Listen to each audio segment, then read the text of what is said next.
Students, you know that the work measurement is one of the important techniques of the work study, and this work measurement technique is mainly used to quantify the work content related with a job in terms of the standard time required to carry out that job, and also to investigate the presence of ineffective time if it is there, and its extent. So, determination of the ineffective time helps to find out the venues where improvement can be done by method study, and the setting of standard of performance helps in proper production planning, developing the wage and incentive plans, and a number of estimations and forecastings. Setting of the time standard is done using the 4 techniques mainly, and these are the time study, work sampling, predetermined motion time study, and the standard data method. In the time study is one of the most commonly used work measurement technique, in which the time study man quantifies the time required to carry out the job by an average qualified worker using the stopwatch, and the time observed time in carrying out the job determined by the time study man is normalized using the performance rating factor and adding the allowances. So, for arriving at the performance rating of the worker and determining the percentage of the allowance which should be added to arrive at the standard time, we should look into the detail. The performance rating of the worker which is carrying out a particular job for the time study is an important step, because it helps to quantify the speed at which worker is working and following the standard method which is expected during the operation. So, the time study engineer carefully observes the performance of operator during the work, and this performance actually is normally found always different from what is according to the normal or standard performance. The performance of the actual operator seldom conforms to the normal or standard performance, and therefore, it becomes necessary to apply some adjustment factor by the time study man, so as to find out the average time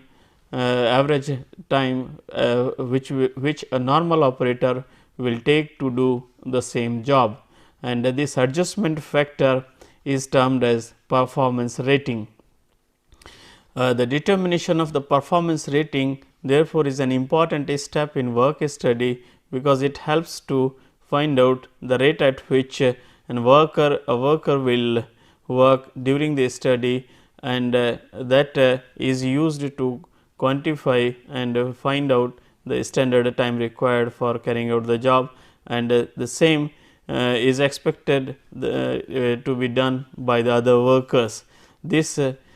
step is most subjective, and that is why it is frequently subjected to the criticism of the operator, because the performance rating being given by the time study man solely depends upon his experience and his expertise related to the work which is being investigated. So, because of its subjective nature, it is subjected to the criticism also, because the performance rating largely given by the time study man depends on the experience, training, and the judgment of the work study man. The rating factor or the performance rating is defined as the procedure in which time study engineer compares the performance of operator under the observation to the normal performance, and that is used to determine the rating factor. So, what is the working speed of the worker, and what is the performance, normal performance expected from the worker? These two are compared to arrive at a rating factor. So, the different methods have been developed over a period of time to find out the rating factor for an operator during the time study, and these are known as the Pace rating, Westinghouse system of rating, objective rating and a synthetic rating. Pace rating is about the speed at which worker applies himself for carrying out the particular job, while Westinghouse system of the rating considers the skill of the operator, the pace at which he is working, the kind of conditions in which he is working and the consistency which is being shown by the operator during the work, while the objective rating includes the pace rating or the speed at which worker is applying himself for carrying out the job and the degree of difficulty associated with the job which is being done. Synthetic rating is a very simple method because in this method the time for carrying out a particular job is determined like the time study, and the time required actually for carrying out a particular job is compared with the already available time values in the data handbooks. So, the time available from the handbooks is used to compare the actually time being taken by the worker for carrying out the job, and this comparison gives the synthetic rating of the worker. One by one, now all these rating methods will be covered in detail. Pace rating: under this system, operator's performance is evaluated by considering his rate of carrying out the job. The study person measures the effectiveness of the operator against his concept of the normal performance and then assigns a percentage to indicate the ratio of observed performance to the normal performance. So, from the time study person's concept of the standard of performance, he compares the performance of the operator and assigns one percentage, which will be indicating the way by which worker is applying himself to carry out the job. Speed rating, pace rating is also known as a speed rating, and which indicates the time that how operator applies himself while doing the job. The mainly the time study person judges the operator's speed of movement or the rate at which he is applying himself while doing the job. In other words, how fast operator performs the motions while the job is being done during the study. In Westinghouse system of rating, this method considers the 4 factors for evaluating the operator's performance, and these are skill, effort, conditions and the consistency. Skill is about the ability of the operator to follow the instructions clearly and accurately and so as to complete the job, while effort is about how much effort and how up to what extent the body parts are being used while performing the job, the conditions in which work is being done and how consistently he is performing the job is also analyzed to arrive at the rating of the worker under the Westinghouse system of the rating. The skill may be defined as a proficiency of an individual in following the given method, and the skill is demonstrated by the coordination of the mind and the hands, how he applies himself using his thoughts and the body parts for performing the job. A person's skill in a given operation increases with the experience of experience on the job, because of increased familiarity with the work brings the speed, smoothness of the motions and freedom of freedom from the hesitations, and these factors in turn helps to decrease the time required for carrying out the job with the increase in experience on a particular job. So, skill of the person increases with the experience due to the various factors associated with the prolonged operation by the worker on a particular kind of the job. Westinghouse system lists the number of classes of the each factor. Each of the above 4 factors like skill, effort, conditions and the consistency are classified in 6 classes of like poor, fair, average to the excellent. So, these 6 classes each factor is categorized into the 6 classes, which and these classes are used for rating the performance of the worker with respect to the each factor. For instance, the classes of the skill are poor, fair, average, good, excellent and the super skill as given in table. Here the table will be shown in coming slides, and each of these 6 classes are further allotted 2 degrees, means one is upper degree and another is lower degree, means the skill say of the average will also have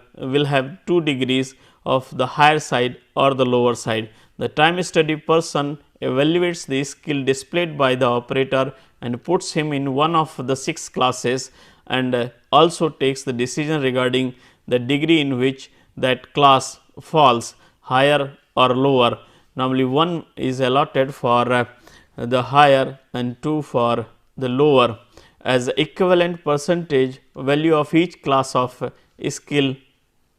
is provided in table, and the rating is translated into the equivalent percentage value, which ranges from plus 15% for super skill of the higher degree to the minus 22% for poor skill of the lower degree. These values of the rating factors for skill can be seen in this table, where super skill being given code of A and having 2 degrees A1 and A2 upper and the lower, and then here you can say 0.15 for super skill, and for poor also there are 2 degrees, the lower is 0.22 and upper one is 0.16. So, here these are in increasing order of the value which is being allotted from poor to the super skill, and the operator's performance is judged on the basis of the skill, and that is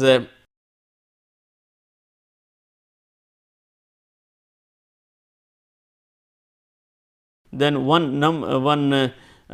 class is allotted to him, and further in that class 1 degree is allotted. In that class he is on the upper or the lower,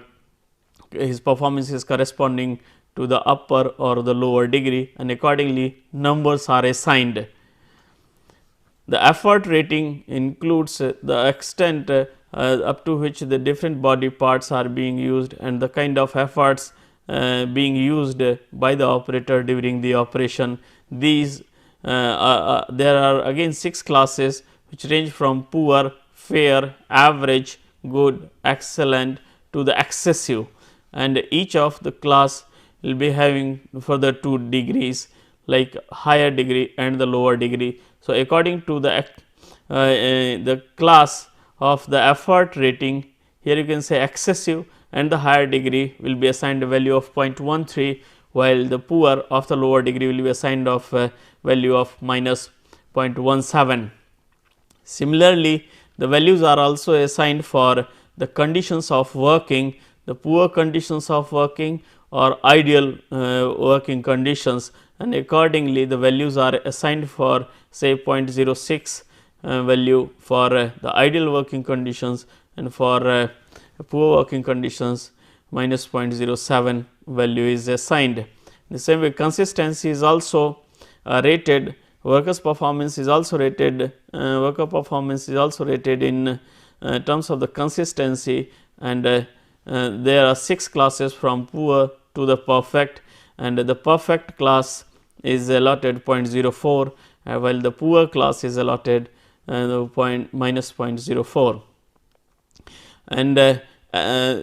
so here we can see the rating for the effort, skill, conditions and the consistency are obtained from the table for a given performance of operator while doing the job, and by algebraically combining the rating with respect to the each of 4 factors, final performance rating is estimated. So, algebraic sum of the values of all these factors which have been rated by the time study man is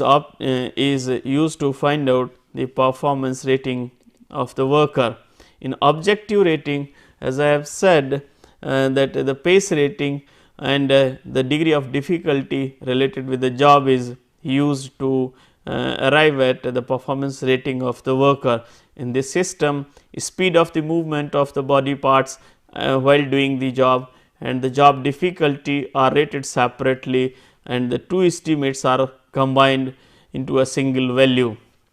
The rating of the speed or the pace rating is done in the same way as described earlier for the pace rating, while the rating of the job difficulty is done by selecting the adjustment factors corresponding to the characteristics of the operation with respect to the number of factors, the way by which different body parts are being used while doing the job.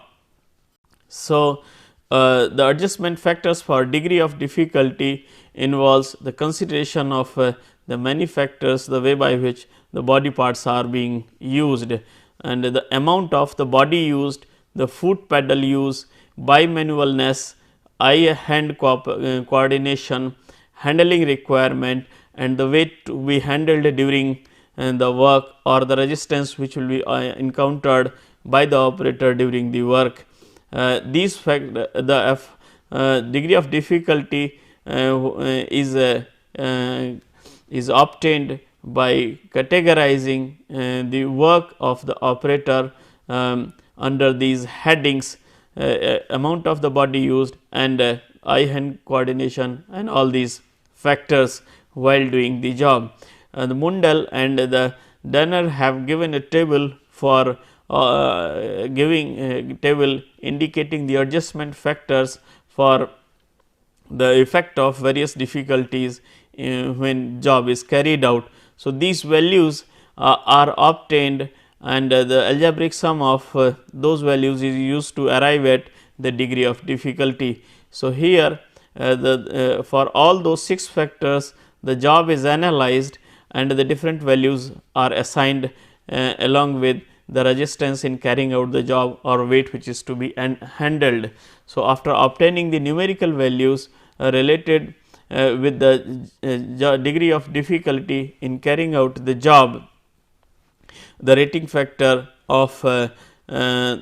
worker is obtained by clubbing it with the pace rating. For an operation under study, a numerical value for each of 6 factors related with the job difficulty assigned is obtained, and algebraic sum of the numerical values of the job difficulty adjustment factor is estimated, and then rating factor for the operator can be expressed as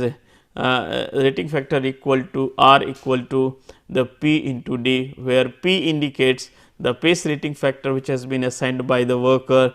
has been assigned by the time study man to the worker, and D is the degree of difficulty related with the job which has been obtained in terms of the job difficulty adjustment factors. Product of these two gives the rating factor to the operator in the objective rating method. Synthetic rating method is the last method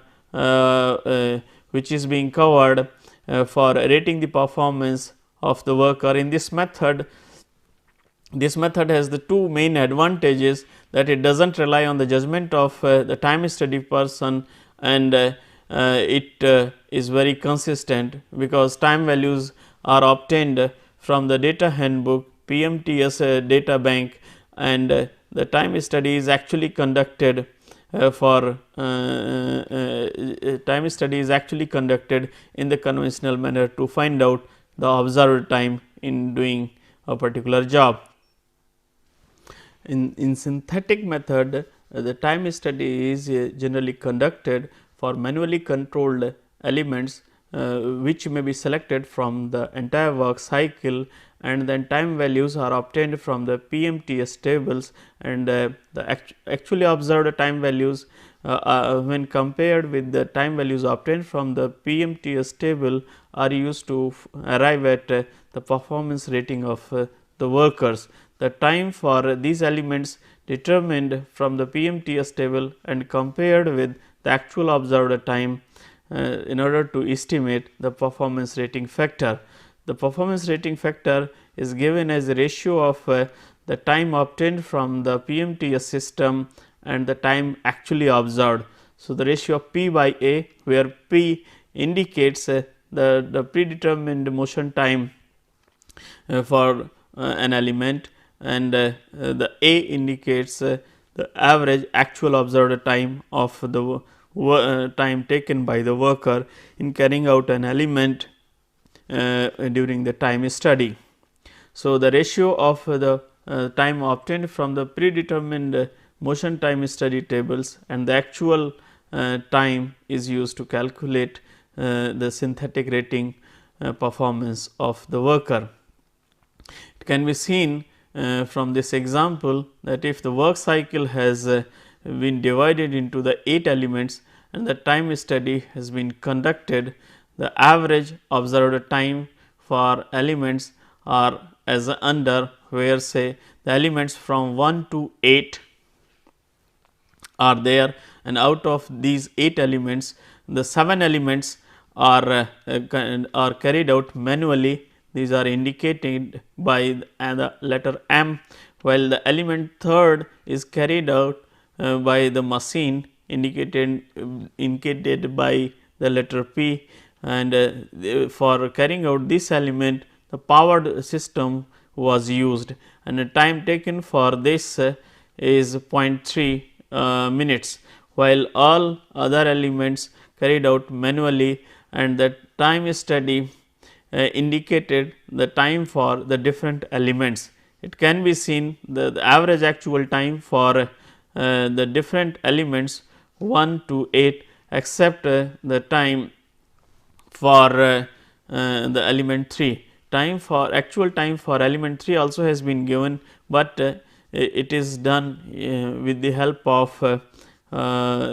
powered system. So,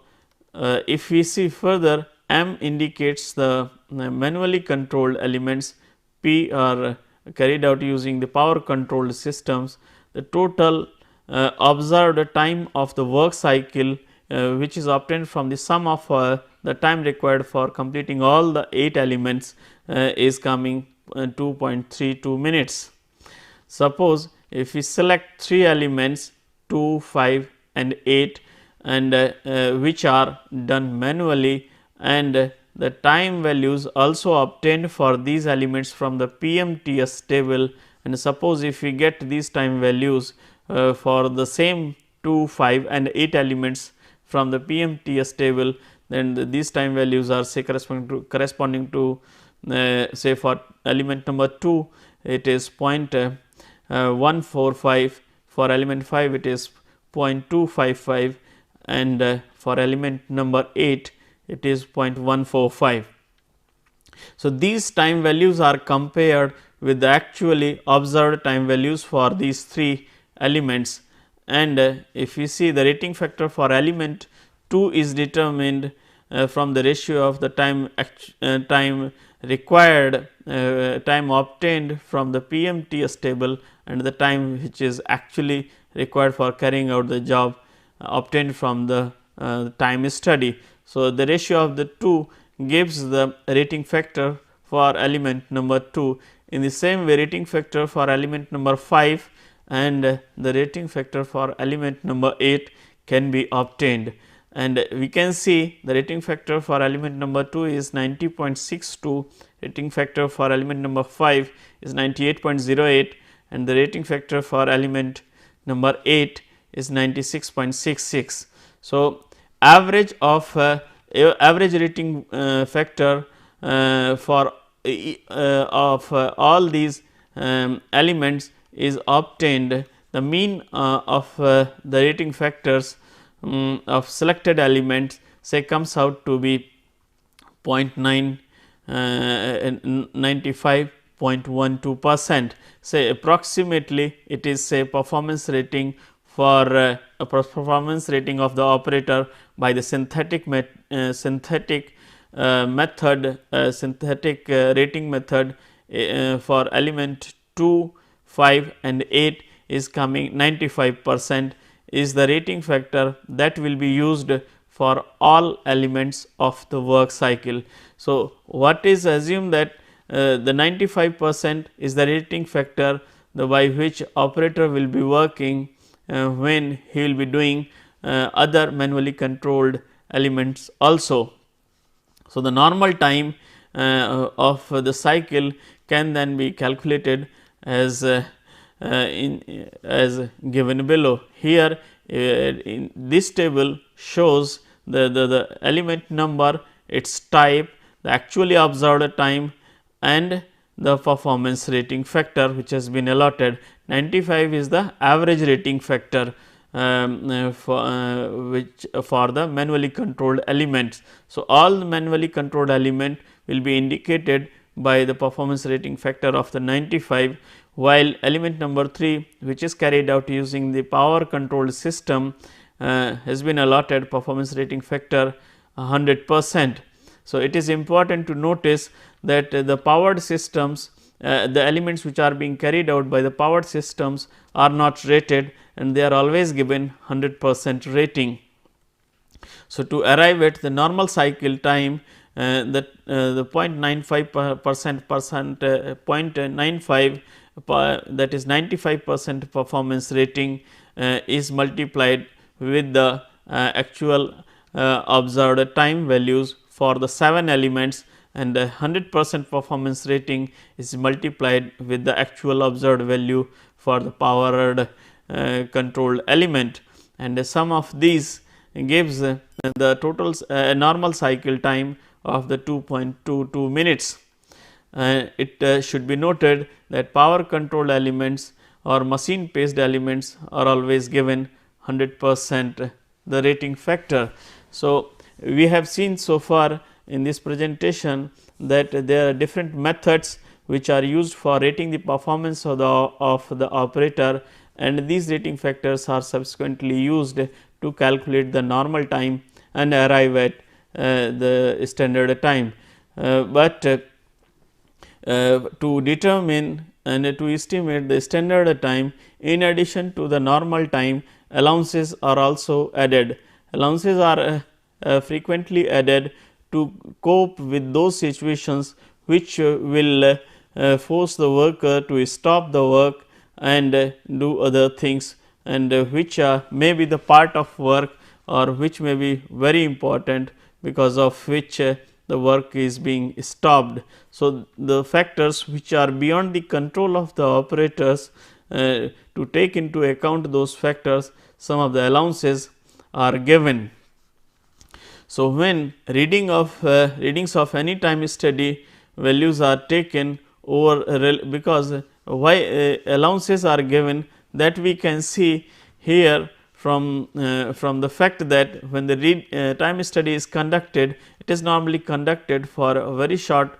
period of time, and normal time arrived therefore does not include the unavoidable delays and the other legitimate time lost, for example, in waiting for material, tools, equipments, periodic inspection of the parts and interruptions due to the legitimate personal needs. So, there are various factors because of which work may be stopped by the worker, and if those are not included, then the whatever normal time is there, these extra time requirements will not be part of the normal time, and therefore, to deal with this situation where the normal time has been obtained which does not include the factors due to which work is to be stopped. So, to deal with these factors, some additional allowances are given.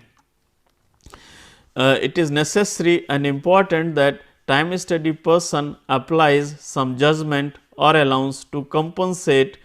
for such losses, so that the fair time standard is established for a given job, because when normal time is obtained, it does not include the factors because of which the work is stopped. So, to take into account those factors, some allowances are always given to compensate such losses, so that the fair time standard can be established. Allowances are generally applied to the total cycle time as a percentage of it. So, the allowances are normally expressed as a percentage of the normal time for carrying out the one cycle of the job, but sometimes these are given separately for machines as a some percentage, while for manual activities as a other percentage. However, no allowances are given for the factors which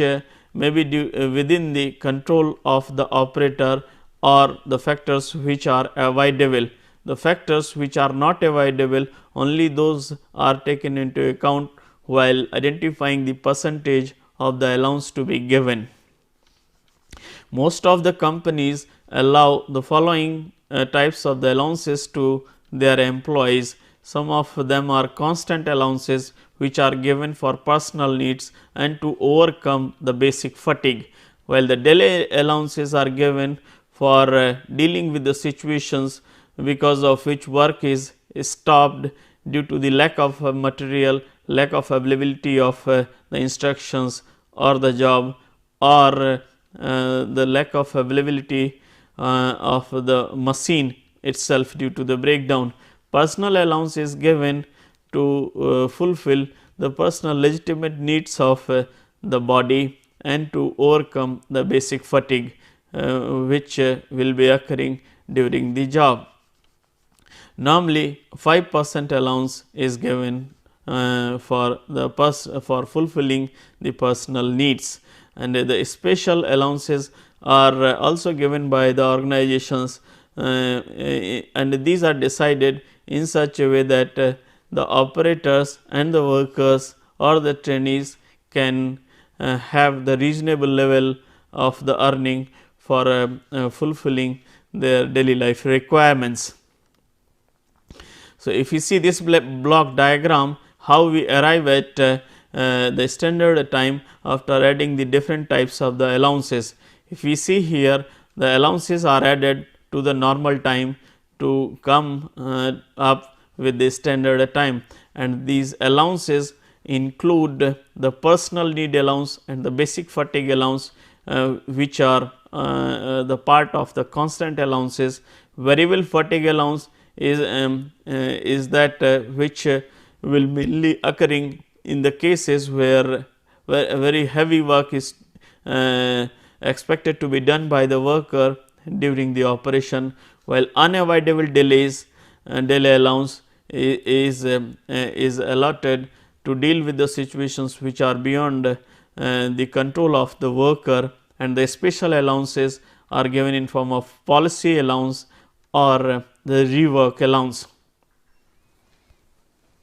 The allowance which is allotted, the first one is the delay allowance. This type of allowance is given to the operator for numerous delays and interruptions that he experiences during the day or during the course of work. These interruptions include interruptions from the supervisors, inspectors, planners, expeditors, fellow workers, production personnel and others. This allowance covers the interruptions due to the following factors also, like the irregularities in the material or the defective material. Due to the defective material, the processing is not being carried out, or the difficulty in maintaining the specifications and the tolerance, like machine condition is poor, that is why it is taking long time, or interference delays where operator has to attend one or more machines at the same time. The fatigue allowance is the another one which is given to the workers to overcome the fatigue which is caused by the work during the work cycle. This allowance can be divided into the two parts. One is the basic fatigue allowance and the variable fatigue allowance. Basic fatigue allowance is given to the operator to compensate for the energy expended for carrying out the job and to reduce the effect of the monotony, and this can be treated as a constant allowance, while the operator who is doing light work and under the sitting conditions and good working conditions, it is normally given as a 4% of the normal time sufficient for the basic to overcome the basic fatigue, and the magnitude of the variable fatigue allowance given to the operator depends upon the severity of the conditions in which he has to work during the operation. Severe conditions force the operator to take early breaks, and that is why under the very bad working conditions the fatigue allowance can be as high as the 50% of the cycle time. So, depending upon the severity of the conditions, variable fatigue allowance is fixed. However, lot of bargaining between the labor unions and the management also takes place in identifying the extent of the fatigue allowance which is to be allotted. The fatigue allowance fatigue is caused either due to the physical efforts being made by the worker or the kind of the mental strain in which he is working. In both the cases, fatigue is experienced by the worker, and whatever is the cause of the fatigue, it will be decreasing the output of the worker. So, for to accommodate this reduced output of the worker due to the fatigue, these fatigue allowances are given. The major factors that cause more than just basic fatigue includes the severity of the working conditions in terms of the noise, illumination, the heat, humidity, and the kind of the nature of the work which is to be done. And the work can be seen in terms of the posture required for carrying out the job and the kind of the muscular efforts to be made for doing the job and the degree of difficulty associated with that. So, for identifying the extent of variable fatigue, these factors should be taken into account, and at the same time nature of the work should also be investigated to see what kind of posture, muscular exertion or the degree of difficulty is associated with the job. Personal allowance is mainly given to compensate the time spent by the worker in meeting the personal needs, for instance a periodic break in production routine. The amount of personal time required by the operator varies with the individual, and it has nothing to do with the kind of work which he has to do. It is seen that workers need more personal, some of the workers need more personal time compared to the others. In general, heavy work, if heavy work is being done under the severe conditions, then the workers need more personal time compared to those who are working under the normal or ideal working conditions. The amount of this allowance can be determined by all daytime study or by the work sampling, and the most of the time the 5% allowance of allowance for personal needs is given, which comes out to be the 24 minutes in 8 hours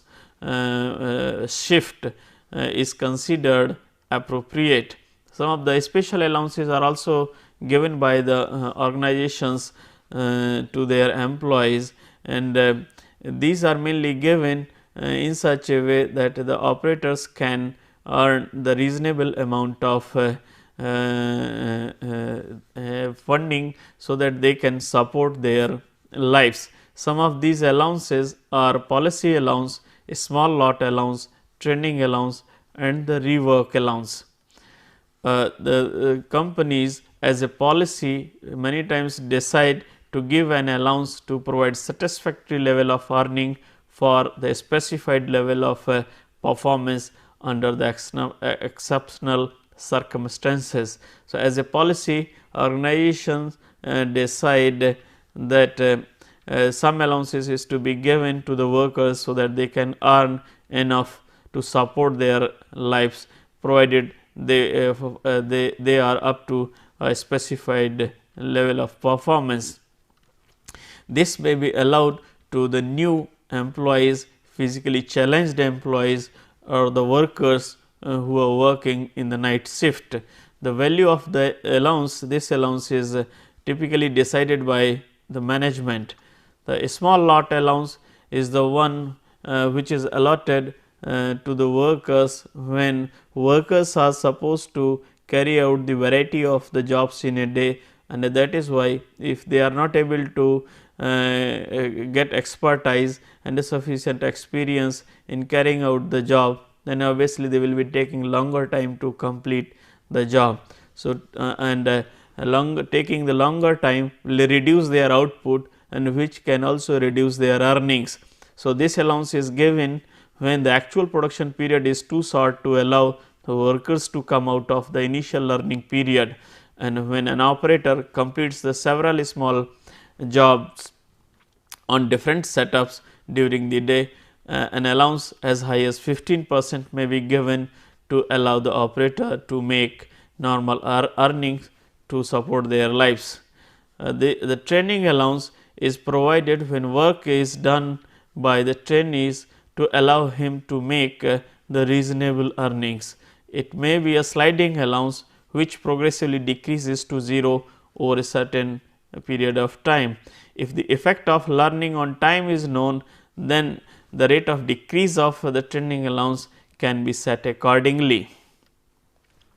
The rework allowance is provided on the certain operations when it is known that the job which will be produced of a particular standard or on a particular kind of system are going to be spoiled due to the factors which are beyond his control. So, under these circumstances where some of the qualities which are very difficult to achieve, or the systems are such that some of the works products are going to be rejected, under those conditions the rejected works or products will be reworked by the operator. So, whatever time is being is taken to rework those rejected products is allotted as a rework allowance. So, the time in which the spoiled parts in which the spoiled parts are reworked is converted into the rework allowance, and the decision regarding the percentage of the allowance to be given to the workers is taken by the management with the assistance of the specialists and consultants in the field, and also through the negotiations between the management and the trade unions. And the ILO, International Labour Organization, has also given its recommendations about the magnitude of the various allowances which is to be given. Now, we will see one case study where if the time being taken by the workers are too much and the allowances are also of the different types, then how it can affect the standard time required for carrying out the job. In making in a time study of a laboratory technician performing an analysis of processed food in canning factory, the following items were noted down for a particular operation. If the technician's performance has been rated at 120% and the company policy for the allowance stipulates to the 13%, then how we can arrive at the normal time and determine the standard time. If the watch reading shows that if it is considered that the readings above the 50% of the average and below the 20% of the average are considered abnormal, then those readings are to be discarded for arriving at the normal time. So, if the different runs are carried out and the time required for carrying out those runs is evaluated and measured, and here the first row indicates the number of runs and third row also indicates the number of runs. In total there are 24 runs, and the operation indicates the time being taken for carrying out those runs. So, here if we see most of the runs take 20, 25 or 15 to 25 minutes range of the time, while the run number 11 is taking the 40 minutes, while other runs are in general in range of 15 to 25 minutes. The average time of the all elements can be obtained from the total cycle time and the number of cycles which are being used, and we can see that it comes out to be approximately 20 seconds. If you have to discard the values greater than the 50% of the average time and below and the 25% below the average, then accordingly we have to calculate the values 1.5 times of the average and 0.7 times of the average. It comes out to be 30 seconds and 15 seconds. So, accordingly we have to see the data once again to see that how many time values are falling beyond the 15 to 30 range. So, here if again we scrutiny and check the table values, we will notice that the 40 second value is falling beyond this range of 15 to 30 seconds. So, here by discarding that value of the 40 seconds for one operation, again if we calculate the average, then it comes out to be 19.2 seconds. Here we can see the same thing, that the table indicating the time values for the different runs, and that for run number 11 the time values are value is 40, which is which need to be discarded as per the condition imposed, and that is why it is required to recalculate the average observed time value, and this average observed time value can be used to calculate the normal time with the normal time, and that can be obtained from the product of average observed time and the rating factor allotted by the time study man, and which has been 120% for the technician. So, normal time can be obtained from 19.2 into the 120 divided by 100, that is the performance rating, and the normal time comes out to be 23.04 seconds, and the standard time then can be calculated using this equation, and where in addition to the normal time allowance is also incorporated, and then we get a time value of 26.5 seconds. So, here we can see if the performance rating value has been given and the observed time values for the different runs has been given and allowance which is to be allotted has been given, how can we arrive at the standard time. Now, I shall conclude this presentation. In this presentation, I have mainly covered the different techniques of the performance rating, and we have seen that the performance rating is an important factor and the important step in the time study for arriving at the standard time value, and for arriving at the standard time value we have to add the allowances with the normal time, and the why the different types of the allowances are to be given, what is the rationale behind the different types of the allowances which are generally allotted, those things we have discussed in detail. So, thank you for your kind attention.